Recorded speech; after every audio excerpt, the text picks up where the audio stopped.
اس وقت جی ہمارے ساتھ موجود ہیں احمد رضا بٹ صاحب جو کہ اس علاقے میں پراپرٹی ڈیلر ہیں، اور انہی کو جو بختاور ہیں جن کو شادمان میں اس کے خاوند نے ختم کیا، کچھ عرصہ پہلے بختاور کے خاوند نے ان کو کال کی تھی کہ جی میں گھر بیچنا چاہتا ہوں. تو اس حوالے سے ان سے ہم بات کرتے ہیں کہ انہوں نے پھر کیا جواب دیا اور کیا معاملات تھے.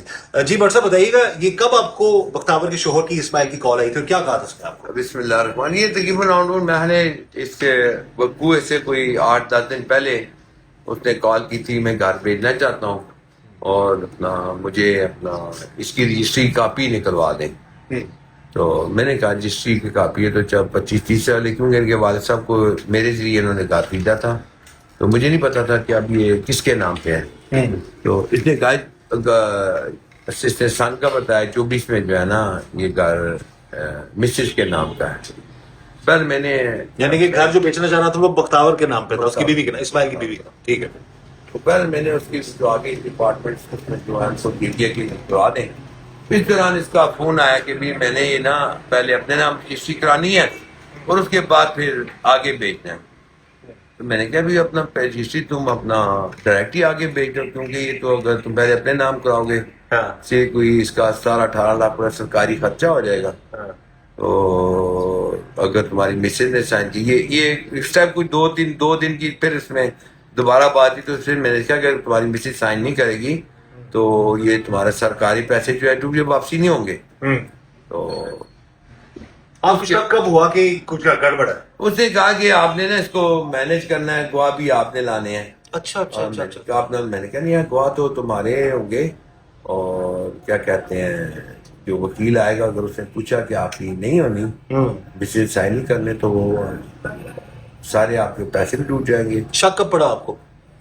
شک جب پڑا مجھے جب اس نے کہا نا کہ آپ یہ مینج کریں، کیونکہ ان کی 2 پراپرٹی جو فیملی کی بیچی تھی نا اس دوران بھی وہ سارا پروسیس میں نے کرایا تھا. ٹھیک ہے. جی وہ بندہ آئے گا، میں نے کہا وہ بندہ کمپیوٹر والا آئے گا، لیکن چونکہ آن لائن تھی اس وقت بھی میں نے کہا وکیل ہوگا تو وکیل بھی گفتگو سے اندازہ ہو گیا نا کہ مسز کے نام پہ. کیونکہ جب اپنا جی کہ جب اس کے میرے ذہن میں تھا گھر ان کے والدین کا، جب میں دیکھا مسز کے نام پہ ہے، مسز کے نام پہ کرایا ہوا ہے تو اس پہ تھوڑا ظاہر ہمیں آپ نے یہ کہا ہوگا کہ بھائی مسز کی رضامندی کر لو، وہ بھیج دے، اوکے کر دے. مسز کے میں نے اس کا کہا نا مسز کی سائن مسز اگر وقت پہ نہیں کرتی تو کیونکہ تھوڑی بہت تھی ان کے بارے میں اطلاع کے آپس میں کچھ معاملات، لیکن جتنی ایکسٹریم کی جو تھی وہ نہیں ہے.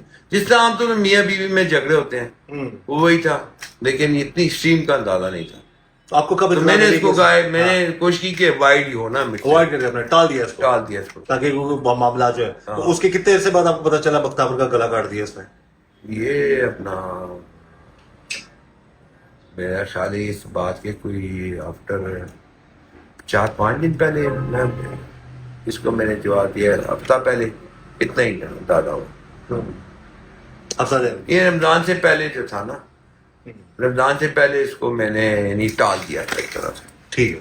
برحال جی یہ جیسا کہ رضا بٹ صاحب نے بتا دیا کہ یہ معاملات تھے، زمین جائیداد کا معاملہ تھا. بختاور کے حوالے سے بتائیے کہ ماشاءاللہ بہت محفوظ صاحب تو بہت نفیس انسان ہیں. ان کی بیٹی کے حوالے سے بھی ہمیں پتہ چلا ہے وہ اپنا گھر بسانا چاہتی تھی لیکن اس ظالم نے اپنا سارا یہ محفوظ صاحب بھی اپنی برادری میں ایک بڑا ریسپیکٹیبل ان کا نام ہے، اس قابل عزت، اور بزنس کے لحاظ سے بھی برانڈ ووٹر بھی قابل عزت، بڑا احترام سے سب بزرگ اور بچے دیتے ہیں.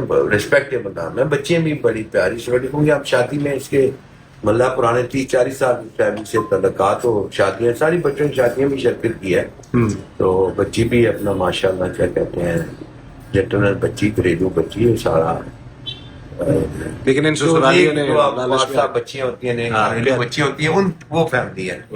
تو بس یہ سمجھے بس ان لوگوں نے دولت اور بس اللہ اور اس کے دین سے دوری. گھروں میں جب تک اللہ اور اس کے رسول کی محبت نہ ہو برکت نہیں پڑتی. اسماعیل کب سے اس کے معاملات خراب ہو چکے تھے؟ کچھ لگ رہا تھا کہ کوئی معاملہ ہے، کچھ اور بھی ہے اس کی زندگی میں معاملہ ایسا جس کی وجہ سے اس حد تک چلا گیا؟ وہ پیسے کی لالچ میں پڑ گیا، بیوی کو مار دیا، اس کی عادات یا اس کی جو کہتے ہیں نا کہ اس کی یار دوست وغیرہ کچھ ایسے؟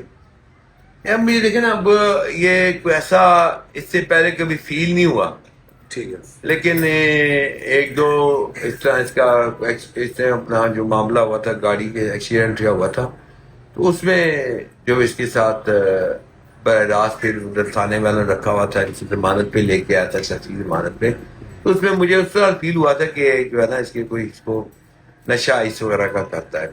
آپ کو فیل ہوا؟ ہاں فیل ہوا تھا. تو اس وقت میرے ساتھ اس کے جو تھے اپنا چچا بھی تھے.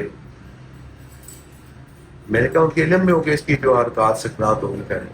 بہرحال جی ہم تو یہی دعا کریں گے ایسے حالات اور واقعات کبھی نہ ہو، حرکے سے بچائے اللہ تعالیٰ. اور والدین جو ہے نا یہ اپنے بچوں پہ بچیوں پہ ان کا خصوصی نظر رکھیں اور ان کو اللہ رسول کی طرف رغبت دیں، نماز کی طرف، گھروں میں برکت پڑے. ورنہ یہ جو حالات جس طرف جا رہے ہیں کہ آپ اب دیکھیں کروڑوں کا سرمایہ، کروڑوں کی جائیداد ہونے کے باوجود گھر میں بات دیکھیں نا کیا ہر نعمت گاڑی کروڑوں روپے والی گاڑی بھی، کاروبار بھی کروڑوں کے چل رہے ہیں، گھر بھی کروڑوں کا ہے. لیکن بس اللہ معاف کرے اللہ. اور اتنی اچھی بیوی، اتنی اچھی بیوی اور اس کا جو اچھی بیوی بھی اور اچھی فیملی سے بھی، فیملی. ارے جی جس کے باپ نے شرعی طور پہ سب کچھ اس کو دے دیا، گاڑی اس کا سارا تقسیم کرتے ہیں ان کے باپ نے ان کو، محفوظ گاڑی تھی، گاڑی بھی بنی، گھر بھی دے دیا، کاروبار سیٹل کر کے دیا، کاروبار سیٹل کر کے دیا. پر جی اللہ تعالیٰ رحم کرے جی. جو معاملات جو بختیور کے والد جو محفوظ آپ کو دیکھنے پڑے ہیں کسی دشمن کو بھی نہ دیکھنے پڑے. اور ہم یہ دعا کرتے ہیں کہ صبر دے، سب کی بیٹیوں کو اللہ تعالیٰ، سب کی بیٹوں کے نصیب اللہ تعالیٰ اچھے فرمائے. اور اس دعا کے ساتھ کہ اللہ تعالیٰ ہم سب پر رحم کرو، پر فضل فرمائے. اللہ تعالیٰ ہر طرح ہر کسی کے شر سے بچائے. مجھے اجازت دیجیے گا. اللہ حافظ.